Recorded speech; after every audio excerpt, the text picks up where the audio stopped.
rempah-rempah ini juga mempengaruhi karena diekspor ke luar sejak berabad-abad yang lalu, itu juga mempengaruhi cita rasa masakan dunia. Rempah-rempah itu. Rempah-rempah. Oh.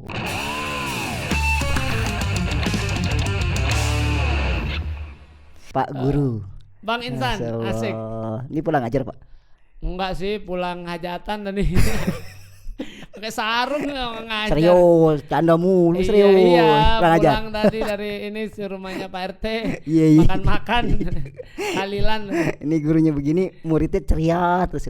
Ya tergantung suasana sih. Tapi kalau Pak Fajar lagi ngomong di sekolah itu suka ada yang protes gitu. Bapak, suaranya kencang banget gitu enggak sih? Enggak sih. Oh, enggak aman. Malah seneng anak-anak. Oh, seneng. Supaya enggak ngantuk. Iya. Ya, Pak Fajar. Yang protes itu guru kelas sebelah. Iya. Bising ya? Iya. Udah kena ini aja. Guru bahasa Indonesia, betul? Siap. Guru bahasa Indonesia dari Surabaya, berkarir di Bogor. Arek-arek Surabaya. Arek-arek Surabaya, demen membaca buku sejarah. Kenapa enggak jadi guru sejarah? Ceritanya panjang, Bang. Dipendekin. Dulu sih berminat jurusan ilmu sejarah. Cuma nggak tahu ya. Saya survei beberapa universitas memang. Jurusan sejarah itu selalu ngambil kuota kecil. Maksudnya kuota kecil itu? Bayangin zaman saya dulu aja itu di kampus saya, guru tahun sebelumnya itu di SBMPTN, sejarah itu kuotanya tahun ini tuh 19. Oke. 19 mahasiswa. Dikit ya? Dikit, padahal tahun lalu yang memperebutkan kursi masuk itu 1.500. 1.500. Saya udahlah nggak. Jadi karena dikit itu nggak berjudi saya, takut saya. Akhirnya ngambil di bahasa Indonesia. Bahasa Indonesia sampai sekarang jadi guru bahasa Indonesia. Walaupun akhirnya ternyata bahasa Indonesia ada juga hubungannya dengan sejarah. Ada juga. Ada. Nah kalau saya lihat di Instagram Pak Fajar itu tuh ada yang menarik gitu. Ada buku tulisnya sejarah rempah. Iya. Rempah Pak Fajar. Rempah. Sampai rempah ada sejarahnya. Ada. Kayak gimana itu Pak Saya Fajar? mau malah belum saya spill sih di Instagram. Kemarin saya dapat buku baru. Sejarah makanan. Makanan Nusantara, jejak makanan di Nusantara. Oke, nanti kita bahas itu tuh. Nanti kita bahas. Ini rempah dulu nih. Ya, rempah saya lihat nih Pak Fajar. Rempah gitu, ada bukunya rempah. Nah, itu gimana sih itu? Jadi rempah itu di seluruh dunia itu alhamdulillahnya negeri kita yang dianugerahi oleh Allah, Nusantara, Indonesia. Kepulauan Asia Tenggara itu rempah-rempah yang luar biasa. Jadi rempah itu rempah-rempah itu banyak. Banyak, Bang. Jadi rempah-rempah itu banyak, tapi memang rempah itu adalah jenis, kalau bisa dikatakan dari jenis tanaman ya, dari ilmu botani atau apalah gitu, itu tanaman-tanaman herbal. Tanaman-tanaman yang dia memiliki bau khas dan juga aroma khas yang nanti mempengaruhi masakan, mempengaruhi cita rasa manusia. Contohnya rempah-rempah itu. Negeri kita tuh banyak, apa tapi aja? yang paling terkenal itu, yang paling terkenal dari negeri. Nomor satu terkenal. Nomor satu zaman itu ya. Yang yang direbutkan kan?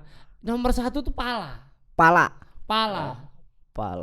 itu kalau sekarang udah banyak. Pala itu yang dalam, kalau itu merah kan gitu. Iya, merah. Jadi pala itu yang dijual dua. Apa tuh? Bijinya sama kulit biji, kulit ari. Itu yang dijual. Namanya fuli. Nah, pala itu waktu itu hanya ada ditemukan di Pulau Banda. Pulau Banda. Saya tahu kalau Pulau Banda itu. Kayak Banda Neira. Itu videonya. Cakep tuh videonya itu. Videonya. Kata Sahrir kan jangan mati sebelum ke Pulau Banda. Iya. Tapi emang jauh banget itu. Pengen kita kapan-kapan jalan-jalan yuk. Boleh, tapi bagus saya ngeliat di filmnya tuh kan. Indonesia Timur mah gak ada yang jelek. Luar biasa. Indonesia Timur gak ada yang jelek pemandangannya. Lautnya keren, bening. Sampai saya kira kalau di Indonesia Timur tuh lautnya jangan-jangan tawar. Jadi pertanyaan kapan kita ke sana? Iya, nggak tahu. Lautnya tuh lebih bening dibandingkan air akuarium di rumah yang isinya ikan cupang itu loh. Bisa kelihatan ya? Iya. Ikan bisa kelihatan. Iya kan kelihatan. Saking beningnya. Kayak lagu apa? Kayak lagu apa? Yang mana? Oh iya. Itu kayak itu. Bila ingin melihat ikan di dalam kolam. Udah cukup. Oke. Balik lagi. Satu pala. Pala. Yang kedua lada. Lada ini kalau pala dari timur, kalau lada dari barat. Lada itu dulu paling terkenal mulai dari Aceh sampai Jawa. Walaupun lada itu jenisnya banyak. Lada yang kecil-kecil itu kan? Iya, merica. Hah? Pahang. Ya macam-macam lah. Pahang itu bahasa belum? Banyak. Jadi jenis lada itu banyak. Di Jawa aja tuh ada satu yang sampai hari ini termasuk rempah-rempah termahal. Namanya itu apa namanya? Orang bahasa Jawanya kemukus. Kemukus itu lada Jawa. Itu kemukus, satu lagi itu lempuyang. Saya nggak tahu tuh. Nah itu salah satu lada, jenis lada juga. Terus kalau di Sumatera Utara itu ada orang nyebutnya lada Batak, tapi dia bukan lada. Ada lagi tuh namanya lada Batak, bukan orang Batak. Lada Batak itu namanya dari Batak. Saya lupa namanya, nama aslinya apa. Saya itu punya di rumah. Satu saya taruh di toples gitu. Wah, harus dibawa itu Bapak. Nggak ngomong. Itu, jadi bentuknya kayak lada. Bukan nggak ngomong nggak, Bu? Kan ngomong saya lupa. Ya, tapi jenisnya itu dia bukan jenis tanaman lada. Lada itu kan dari tanaman ini kan. Andaliman. Kalau lada itu kan dia satu bangsa dengan siri. Nah, kalau andaliman itu dia bangsa jeruk. Andaliman itu bangsa jeruk. Iya, jadi tapi dia kecil-kecil memang ada aroma jeruk, tapi kalau digigit pedas. Saya punya di rumah. Kalau lada emang kalau digigit agak-agak ada rasa pedesnya. Iya kan. Nah, itu 2 lada. Terus 3 cengkeh. Cengkeh. Nah, cengkeh itu paling banyak ada di daerah. Cengkeh itu awalnya itu daerah Ternate Tidore, Ambon. Kan kalau pala kan masih di daerah. Iya, sana di juga timur. Kan? Termasuk cengkeh di sana juga. Cengkeh juga dari sana. Terus kayu manis. Kayu manis sih dari Sumatera kan. Terus ada lagi kapur barus. Kapur barus itu memang hanya ada di Barus. Jadi dia tanaman ini. Dulu kapur barus adanya di Barus. Berarti nama daerah Barus itu. Tapanuli. Itu kan diambil getahnya. Jadi kayak sejenis kondorukem, kapur barus, terus damar yang memang buat bahan pewangi. Ini Pak Fajar lebih hafal dari emak-emak ini ya. Enggak juga. Enggak juga. Emak lebih hafal lagi. Dan itu kan nanti itu rempah-rempah itu sudah jauh sebelum mungkin kerajaan pertama hadir di Indonesia, di Nusantara. Sudah ada pohon-pohon itu. Tumbuh rempah-rempah. Barang ini sudah diperjualbelikan sampai ke luar negeri.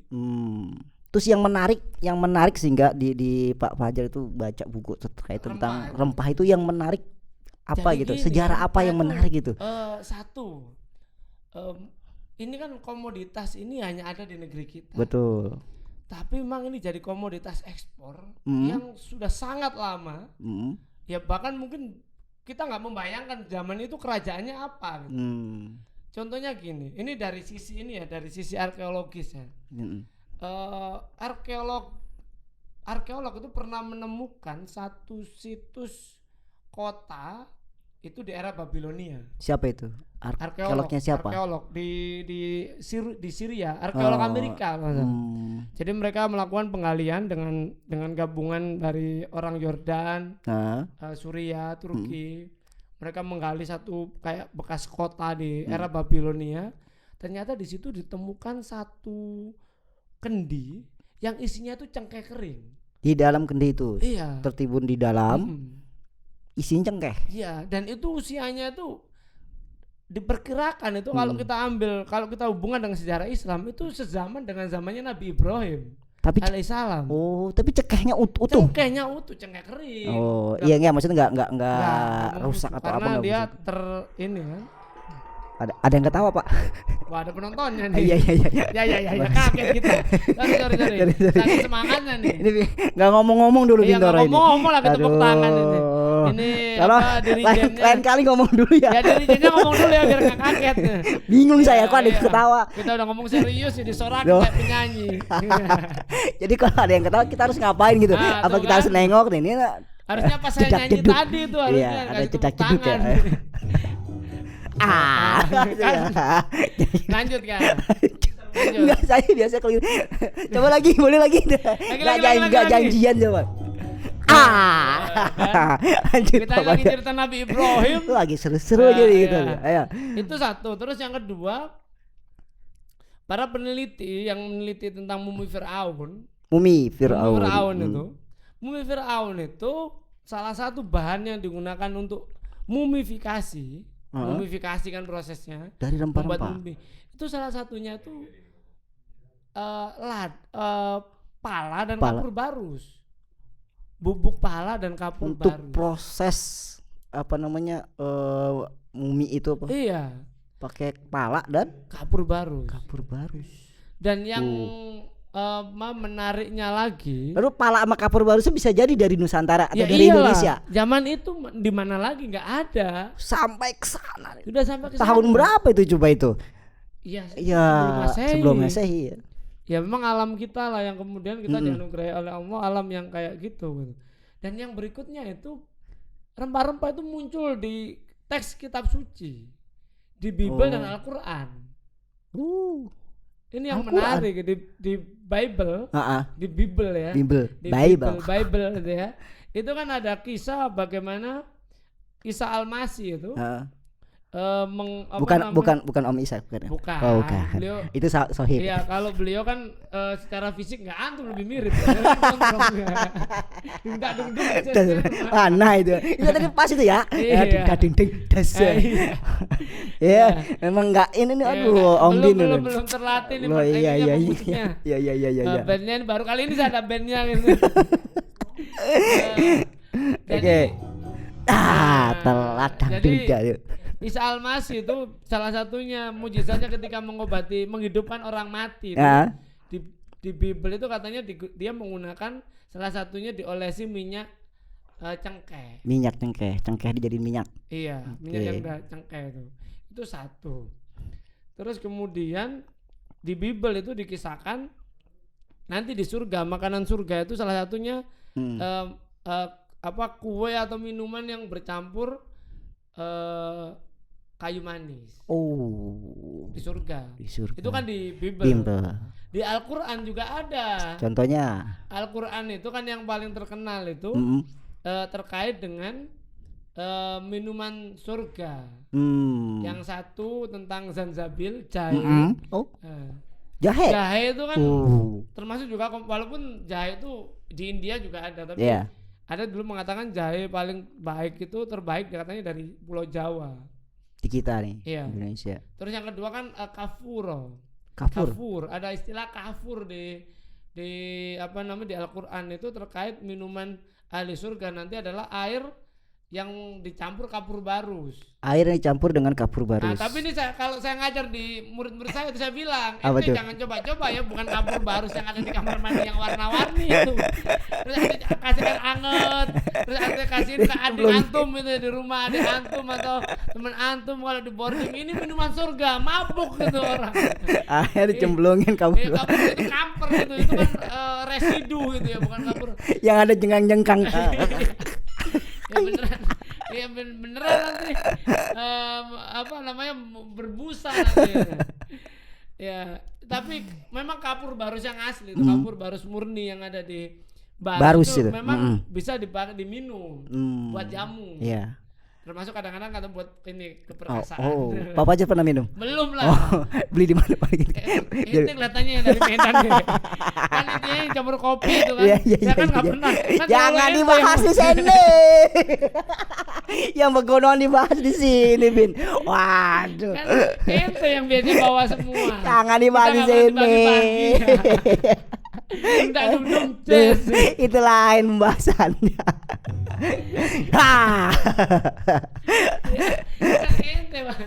Udah kan nggak bisa lanjut. Jadi ceritanya tuh, rempah-rempah tuh dari dulu. Dan saya yang baru beli buku yang tentang sejarah masakan di Nusantara itu jumlah rempah-rempah Bukunya dibawa, di bawah. Ah, coba lihat bukunya. Kita ambil. Nah, ini buku tentang sejarah makanan. Iya. Nah, tapi kita nggak ngebahas hari ini. Nanti kapan-kapan. Nah, kita spill. Iya. Jejak rasa Nusantara. Oh, jejak rasa Nusantara. Iya. Nih, kamera mana nih? Nah, ini bukunya nih. Ini bakalan nanti kita bahas. Kita bahas nih. Jejak rasa Nusantara, sejarah makanan Indonesia. Oh iya kan, sejarah makanan nih. Makanan aja sejarahnya. Makanan ada sejarahnya. Ya. Kalau antum ada nggak? Ya. Kalau saya kan biasanya di IG saya kalau upload makanan kan saya kasih hashtag jejak kuliner di Nusantara. Jika DM. Oh pantes kalau kemana-mana bawanya pengen makan. Iyalah kita itu harus. Jadi satu mempengaruhi masakan di kepulauan kita. Karena rempah-rempah itu banyak. Tiap daerah tuh punya rempah-rempahnya sendiri.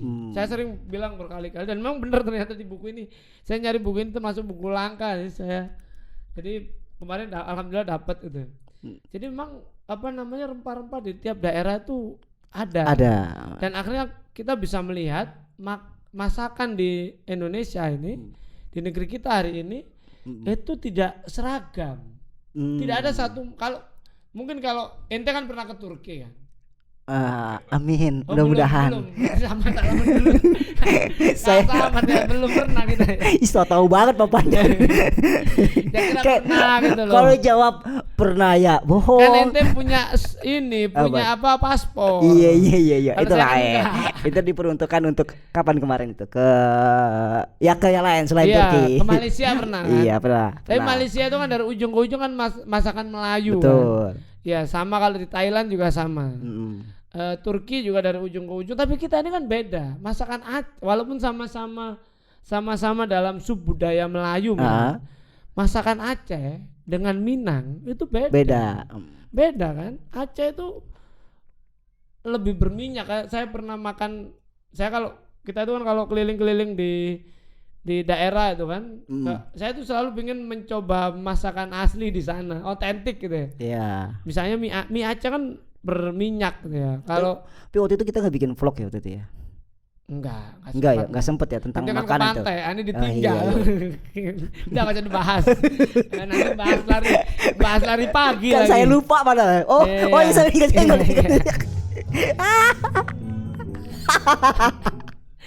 Iya. Jauh banget. Saya ingat. Iya kan? Saya baru ingat ditinggal ke pantai ya. Ke pantai. Gimana? Saya mau menyelamatin channel apa mau healing nih? Sedih banget ya, Bang. Ya sedih saya. Tapi untung gak ikut karena banyak godaannya ternyata. Iya. Apalagi kalau ikut cukur tuh udah gak bisa dibahas. Bahaya nanti. Jadi Aceh tuh cita rasanya lada gitu ya. Kalau nanti Sumatera Barat beda, Sumatera Selatan beda. Riau juga beda.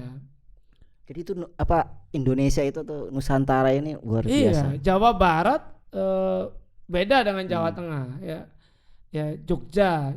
Kalau yang saya selalu cerita itu misalnya masakan Sunda itu lebih fresh. Dia suka sambel-sambelan dan bahannya fresh. Bukan sambal kering kan, bukan cabai kering tapi cabai yang fresh gitu dengan sayur mentah. Makanya saya selalu mengatakan makanan Nusantara yang sehat itu kalau pingin diet banyak-banyak makan makanan Sunda tuh. Sehat itu kan makan sayuran mulu kan. Sayuran mentah ya. Iya. Terus kalau yang agak sedikit berbau-bau ini ya mewah gitu, makanan yang mewah itu Jogja sama Solo. Jogja sama Solo. Karena di situ kan ada dua entitas kerajaan. Jadi makanan-makanan yang disajikan untuk keluarga raja itu tampil di situ. Walaupun dua wilayah ini antara Surakarta dan Jogja itu nanti mengembangkan cita rasanya yang beda juga itu. Surakarta karena kedekatannya dengan Eropa, dengan Belanda, dengan Prancis waktu itu masakan-masakan di khas Solo itu Surakarta itu masakan yang masakan Eropa yang disesuaikan lidah Jawa. Oh gitu. Sedangkan Jogja itu kan unik, makanannya manis ini. Ya. Makanannya kan manis. Ya ini ada kisah sejarahnya itu kan Sultan Hamengkubuwono I, Sultan Jogja pertama itu, dia tuh sangat kagum dan sangat pokoknya kagum dan sangat mungkin bisa jadi dia punya hubungan dekat dengan Utsmani. Jadi makanannya ke Turki-Turkian gitu. Jadi agak manis. Agak manis. Mungkin kalau di Turki kan madu ya. Iya. Kalau di Jogja gula Jawa pakainya. Gula Jawa. Ya. Terus Jawa Timur yang notabene kampung saya itu kan karena satu dekat dengan laut, di sana ada bumbu yang tidak ada di tempat lain. Apa itu, Pak? Yaitu petis. Petis namanya. Petis itu bumbu apa? Fermentasi. Jadi dia fermentasi ikan. Jadi bumbu dasar makanan Jawa Timur itu petis itu. Jadi fermentasi ikan, kerang atau bahkan udang ya tergantung ininya. Kayak terasi tapi dia lebih istilahnya itu berair gitu loh. Rasanya betul. Rasanya ya gurih aja, manis gurih. Gitu. Manis gurih. Ya tergantung bahannya dari apa gitu. Jadi memang makanan yang ada di kita ini, ada di Indonesia ini ya, itu cita rasa atau dari ciri khas rasanya itu dari rempah-rempah itu. Iya, rempah-rempah, dan ini juga yang akhirnya menyebabkan rempah-rempah ini juga mempengaruhi gini. Jadi makanan di Nusantara itu bisa dikatakan toyib. Baik. Toyib bahkan sebelum Islam datang karena adanya rempah-rempah karena jadi sebelum Islam datang itu mungkin satu-satunya makanan haram yang dikonsumsi secara umum oleh masyarakat di negeri kita itu hanya babi dan anjing.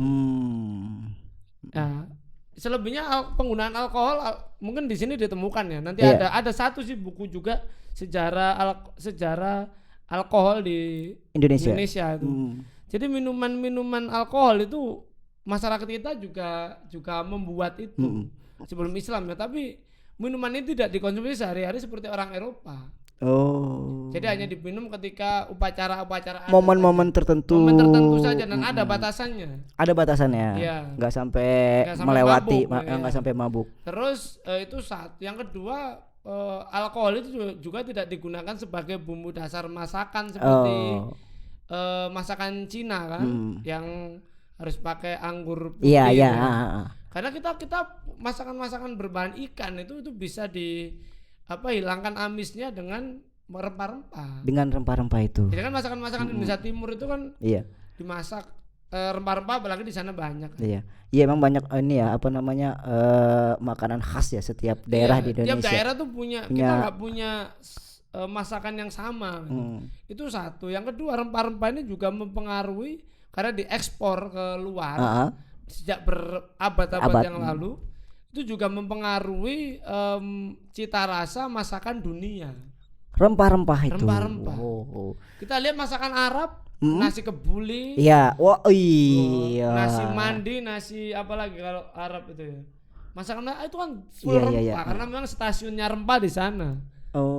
Kan nanti pusat perdagangan rempah itu kan di Timur Tengah kan. Kita dikapalkan dari negeri kita dibawa ke Eropa. Masakan Italia juga sangat banyak masakan Italia itu yang juga bumbu dasarnya juga rempah-rempah. Nah, kan karena rempah-rempah pula kan ya, seperti tadi disebutkan itu pala ya. Nah, itu kan yang menghadirkan bangsa lain. Nah, itu gimana tuh, Pak? Ya tadi karena ini berhubungan dengan selera makanan ya. Kita tahu bahwa peradaban Islam itu kan membawa pengaruh ketika peradaban Islam itu menjadi peradaban nomor 1 dunia. Itu kan efeknya seperti mungkin hari ini peradaban Barat itu mempengaruhi peradaban kaum muslimin. Sehingga 3F itu food, fashion, fun, itu semuanya di Eropa sana waktu itu terpengaruh dengan gaya selera peradaban Islam. Jadi di zaman abad pertengahan itu kan orang-orang Eropa itu yang dulunya di zaman Romawi itu kan misalnya pakaiannya itu minim bahan ya. Itu malah seneng pakai gamis. Kalau kita nonton film-film Robin Hood pakai gamis. Terus orang-orang kalau kita bandingkan zaman Romawi kan orang cukurannya pendek gitu ya. Nggak berkumis, nggak berjenggot. Tapi kalau film Robin Hood abad pertengahan kan raja-rajanya rata-rata berjenggot. Iya, benar. Meniru kita gitu. Sampai apalagi kemudian terjadi pertemuan yang sangat lekat itu ketika perang salib. Nah, ketika perang salib itu kan orang-orang Eropa Barat itu kan menyerbu wilayah Palestina dan menjajah hampir 100 tahun. Hampir 100 tahun di Palestina, dan kita tahu wilayah Syam itu adalah udah digini-giniin katanya. Oh ya, stasiun terakhirnya jalur ini perdagangan dunia waktu itu. Maka kemudian mereka akhirnya terpengaruh dengan masakan yang full rempah dan itu enak.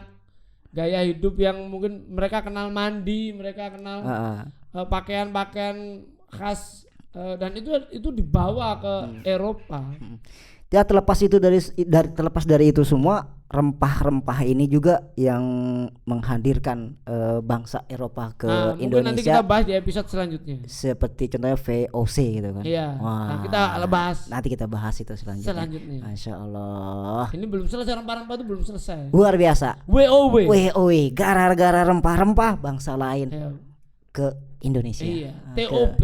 Apa tuh? Top. Masya Allah. Jalan-jalan ke kampung sawah. Cakep. Jangan lupa mampir menghilangkan gerah. Mari kita belajar sejarah agar hidup kita lebih terarah.